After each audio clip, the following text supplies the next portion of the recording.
All right, guys, I'm back.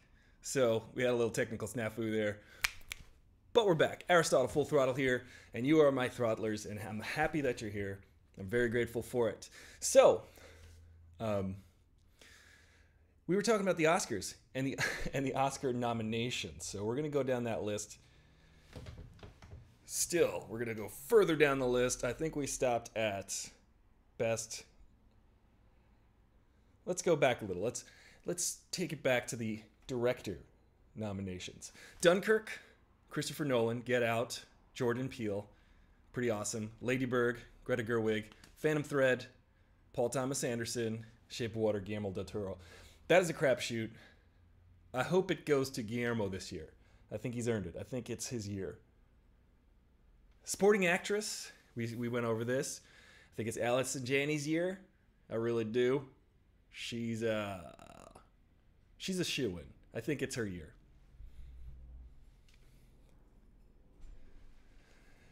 Willem Dafoe, Willem Dafoe.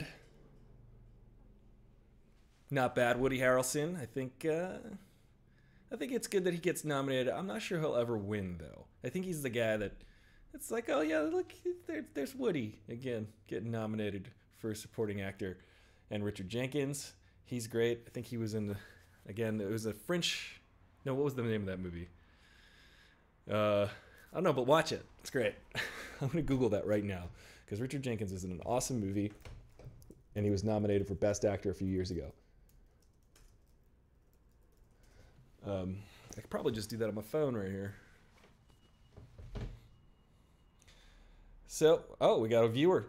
Look at that. Thanks for coming back. Thanks for joining me. And again, if you guys are watching the replays of these, let me know in the comments below what you guys think and who's going to win. In your opinion, who do you got money on? Which horse are you betting? On which horse are you betting? Awesome. Very cool. I was a little bit frazzled that I had a little technical difficulty, but I fixed it. Everything's fixable. And thank you guys for giving me some heads up and some tips, some pro tips on that. So Richard Jenkins was in a movie called, he's known for, yes, Shape of Water, The Holler, Spotlight, Lullaby, Turbo, White House Down. What was the name of that movie? It was really good. It wasn't Friends with Benefits. But,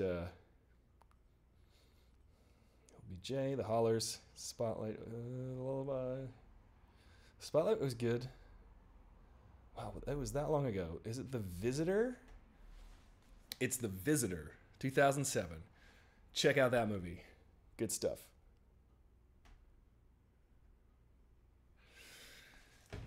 Though I don't think he's going to win, based purely on nothing at all, I think he's a great actor and should continue to get nominated. Let's see. That was supporting actor. Now we're going on to lead actress. YouTube mobile app sent a notification. I was like, wasn't this already going? Welcome back, procrastinating, leaving work. That's what I want to hear. It's Friday. You got senioritis. It's like, early afternoon. I don't know what part of the country. I think you're in the middle part of this country, Will. So, what was it, 5 o'clock? Punch that card. Go get a beer. Hang out. Come hang out. We'll talk about movies. All right. Lead actress. Sally Hawkins. She's awesome. She's been around forever. She's in a lot of great movies. Frances McDormand. I mean, she really is. She's married to, I think it's Joel Coen or Ethan Coen. She's married to the Coen brothers. And she's pretty much in every one of their movies.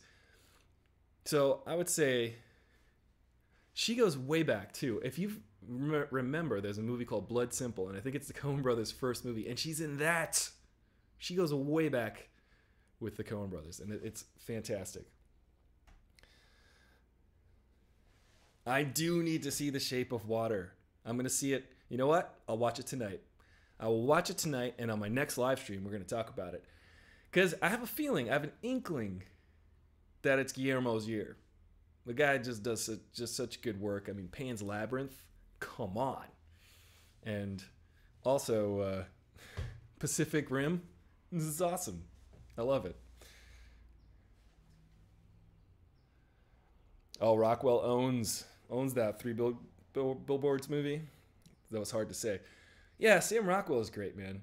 I think Sam Rockwell is a hidden gem in Hollywood. He goes back, if you remember the movie Made, directed by Jon Favreau, and it has Vince Vaughn in it. It's kind of the spiritual sequel to Swingers. They hired him to be the bellhop in the movie Made. Aside, Peter Falk is also in the movie. I think it's his last movie. And Peter Falk is a gem. Peter Falk can do no wrong in my book. And he's in that. He's also in Vibes. Go watch Vibes, too. But Sam Rockwell's first sort of standout role, besides being in Teenage Mutant Ninja Turtles, it was in Made, I guess. It was his first like adult standout role. And Vince Vaughn and Jon Favreau liked him so much because he kept chewing up the scenery every time he came in as a bellhop carrying bags that they just kept writing scenes with him in them just so that they can improv scenes. And basically, Sam Rockwell stole the show in that. Galaxy Quest, classic. Shape of Water. Noir and sci-fi stylized. It looks like that. It looks really good. There's something about that that world building that Guillermo del Toro does that is, it's just very, very signature his style. And I don't know, I can't really beat it. It's just so, it's unique. I mean, the Hellboy movies, everything looks very much like he drew it. And I love it. Lead actress. Okay, Frances McDormand. Margot Robbie. I have a theory that it's Margot Robbie's year. I don't have a theory. That's my speculation. That's just my guess. Because she seems to be perfect shoe-in. She's doing a biopic acting role. I don't know if she does all her own skating. But usually when the actor has a talent that they have to acquire for the role, that helps them. It helps them win. But Margot Robbie, she's really great. You know, Suicide Squad notwithstanding. But she wasn't the problem with that movie. But she's great. I think she can. I think she's gonna win because she's just right in that zone of Hollywood actors that they usually pick the person that's, I feel like, is the most bankable for the next few years, and I think Margot Robbie is there. In Trump's America, Tanya Harding is, yeah, I, Tanya is a good pick. It's true. I think it's oddly reflexive of the culture right now because Tanya Harding was considered sort of trashy and not great, and the cool thing about the movie is you kind of go into it thinking that. My stream health. The cool thing about the movie is you go into the movie going, oh, isn't Tanya Harding that wasn't she like a reality TV boxer, and then also her boyfriend like beat up Nancy Kerrigan? Yeah, but also they address that right away. They just say, listen, we know what you're thinking, but they start at that point, and then they take you through Tanya Harding's life, which is, for better or for worse, a good story. It's a good story. Or at least the movie is based on the testimonials that Tanya Harding and her ex gave. So whether it's true or not, it's based on their story, which I thought was interesting. But it's her year. I think it's Margot Robbie's year. Saoirse Ronan, she's awesome. She's got plenty of time to win an Oscar. Meryl Streep, here's what I say every year. If Meryl Streep's in a movie that year, just... there's only 4 slots that you're competing for Best Actress. As long as Meryl Streep's out there, you're like, there's only 1 in 4 chance of winning instead of 1 in 5 because Meryl Streep's always going to catch that slot. And let's see. Molly's Game is almost counterpoint to that from the other direction. Yeah. Molly's Game, she's more like this well-groomed, educated go-getter who does everything right everything right. I mean, by breaking laws, but also um, she goes to the top. She makes it to the top. So you think Ronan should win? Yeah, like she's great in that. She's really great. I think.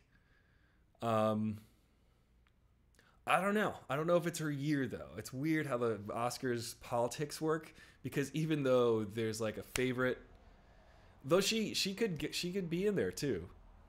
Ronan's great. I'm gonna have to think on that, but just as the way the Oscar stars align, I just feel like they're gonna pick Margot Robbie because of the formula of the Oscars. But could be Ronan's year, and it could be a major dark horse, or maybe not a major dark horse. People who are dropping their accents. Yeah, Saoirse Ronan is Irish, so she had to drop that accent. She had to drop it like it's not hot. And yeah, well, again, Margot Robbie was Australian, I think, so she dropped that accent too. And so Saoirse Ronan, totally great with acting, with her accents. And Laurie Metcalf, though, I really think is the standout in that because she's just like this really good character of a mom who actually cares, but is also kind of really overbearing, but actually cares at the same time. And you get that sense. And she walks that line so well, where she's not quite an abusive mom, but she is a very like heavy-handed mom, and also just has a vision for her daughter, and she really wants her to succeed, but she's also very hard-edged about it. And Laurie Metcalf does a really good job of walking that line, where you're like, I get what she's coming from, but she's like, I also get where the daughter is coming from, is trying to rebel. But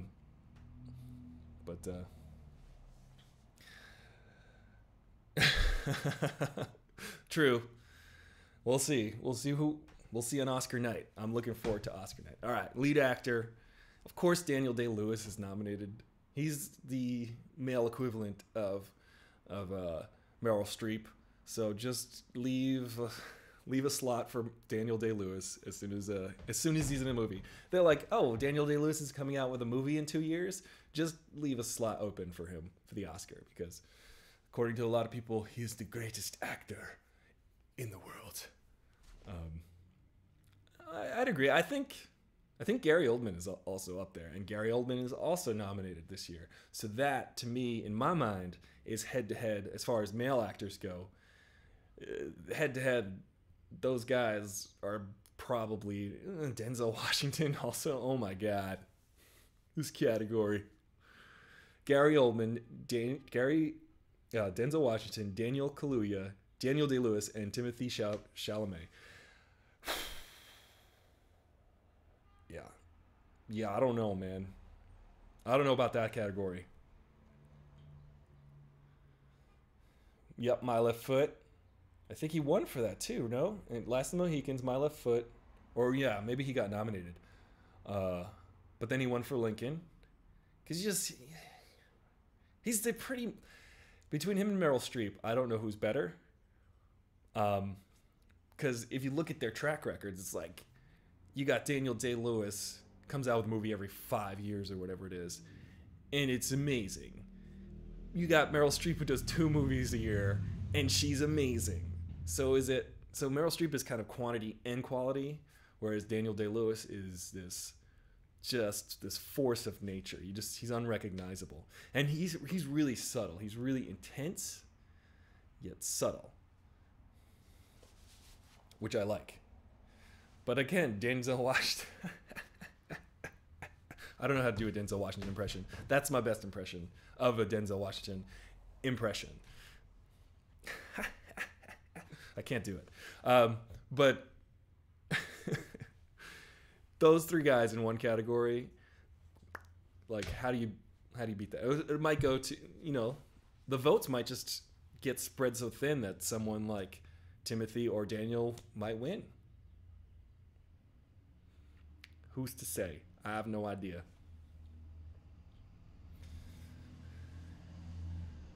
Yeah, Oldman is definitely the ultimate character actor, whereas Streep and Daniel Day-Lewis are very much lead actors. Um, but Oldman, this dude, speaking of accents, if you notice, Gary Oldman in every movie he does has a different accent, even if he plays a character from the same part of the world. So for instance, if he plays a character from Chicago in one movie and plays a different character from Chicago in another movie, he will have a slightly different accent, because he'll research what part of Chicago the guy is from. And to me, that's super impressive. You go all the way back to True Romance, when he played the dude with the wonky eye, and then you just keep going forward from there. And you can go backwards, but every single role that guy does, he's got a different accent. And it's ridiculous. All the Batman movies, he's got a Gotham City accent.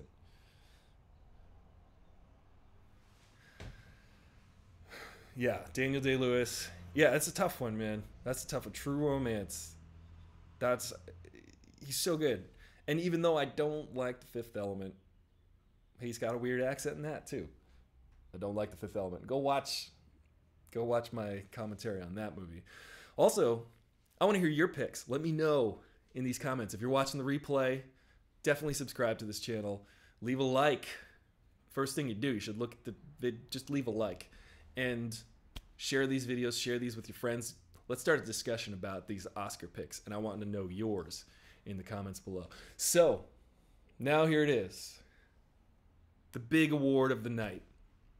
Best Picture. Now they can do up to 10 nominations, which I think is much better because it recognizes those movies that are really good. Because I think there's more than 5 outstanding movies a year, depending. You know, you never know. So let's see. Call Me By Your Name. I haven't seen it. I know that's a Timothée Chalamet movie. Darkest Hour. Yet to see that. So this is going to be interesting. I bet you all my picks are going to change. All my picks might change once I watch all these movies, obviously. I'll be more informed. But it's fun to just speculate based on, absolutely nothing. Just complete pure conjecture and feeling. I'm using a divining rod and a Ouija board to figure this out right now. Dunkirk. Of course I was going to get nominated for Best Picture. It's just a great movie. It's short. It's like 90 minutes, in and out, but the whole story unfolds out of sequence. And it's just well executed. There's not much dialogue in the movie. And that is what makes it good. It's a story in pictures. And go watch the last live feed, and where I talk about stories and pictures and cinematography. And yeah, definitely let me know the ones you've seen so far, because I want to know what you guys think, because I could be completely off base because I'm not informed yet. Get Out. All right, that was one of my favorite movies of the year because of its originality. Totally original movie. And great concept. And it was really cool because it has a social message. And not that movies should have a social message, but it's cool when a movie reflects modern day, like the undercurrent or the subconscious or the zeitgeist of the time it comes out. Because there's nothing more defining about a generation than its science, its art, and like basically scientific breakthroughs, art, and politics are really the things that stick around historically. So it's cool to see some of the politics and art and the scientific breakthrough of putting your brain in someone else and Get Out. Lady Bird, I liked it. I think Greta Gerwig is just going to kill it in Hollywood. I think this is a good jumping off point, writer-director. There's a great story about how she got the song Cry Me a River, I think, from Justin Timberlake. She actually personally wrote to Justin Timberlake and was like, I can't afford Cry Me a River, but if you can give me the song, I will give you like a high five. I will take you out to dinner. And but the way she wrote the letter was really funny because she said, it really defined me as an 8th grader. or in high school. And I guess Justin Timberlake is cool enough to be like, to listen to people and decide that he would go ahead and give her the rights to that movie, to that song for the movie. Let's see, Get Out, saw it, might win just on political statement by the Academy. That's true. That's true. You never know. The Academy is very political. And last year was an interesting final. I have a theory, and I'm sticking to it. People's attention spans are getting so short, and that's what made that snafu happen between La La Land and Moonlight. Essentially, seconds before the representative from the Academy came out on stage, he tweeted a picture of himself, a selfie, and wasn't paying attention to which envelope he had in his hand. So he handed the wrong envelope because he wasn't paying attention, because of technology taking away his attention span. So that's my theory. And like my attention span right now is that of a gnat. Phantom Thread, I'm going to go see that. It's playing in the theater right around the corner from me. I'm going to go see that right away. That, and obviously, Is This Will recommends, that's how I say your name, recommends The Shape of Water. So I'm going to see that as soon as possible. The Post, Steven Spielberg, he is classic, probably America's greatest Hollywood director of all time. Even when he doesn't make a good Spielberg movie, he makes a great movie. He just does. He just knows how to do it. Even when it's not that great, it's pretty good. So I'm going to see that. Shape of Water, got to go see that. And 3 Billboards Outstanding, outside Ebbing, Missouri. Missouri. Sorry. I know it's Missouri. Me too. Saw it. That's true. It could be down to sort of the indie. It could be the indie filmmakers, like the writer-director year. If Get Out wins, then the reason they'll do exactly the white people that were doing what the right, I guess. Yeah. They'll be like, hey, come to this party and win all the things at the party. It's kind of true. It'd be life imitating art, in the sense. Because the Academy, Oscars so white, hashtag Oscars so white, it's true. It's like 95% of the Academy members are old white dudes, and that can affect who gets voted for, and not necessarily their own fault. They're just applying what they know and what they relate to and what might resonate with them through their personal experience when they're watching a movie, and may not consider someone else's point of view, like a woman who wrote and directed Lady Bird, or Get Out, written and directed by a black guy, Jordan Peele. They may not resonate with them like it would for someone else, which sucks, frankly. Because when I saw Get Out, I was like, yeah, I've been at that party. I've been there.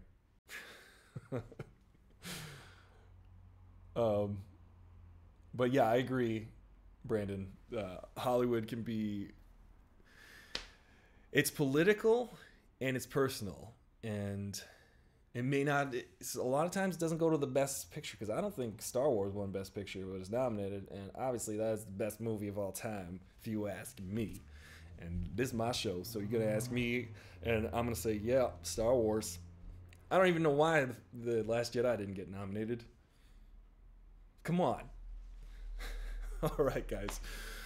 Well, that's my live stream for today. We're losing light, so I'm going to wrap this up. Thank you guys for watching. It's pretty much a combined hour, so this is the second half of the live stream. If this is your first time here, remember to subscribe to this channel, like this video, and check out the first half of this live stream on my channel. I'm going to have, there goes a bus. I'm going to have these live streams way more often, because you know, I like to talk about movies, and I like to talk about movies with you.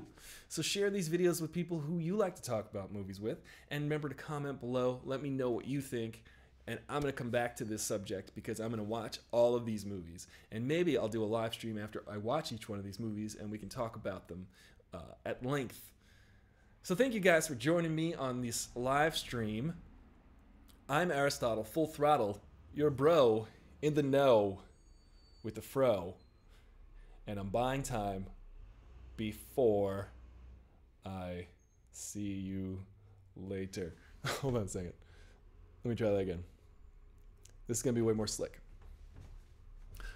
I'm Aristotle, full throttle, your bro in the know with the fro. And I'll see you later.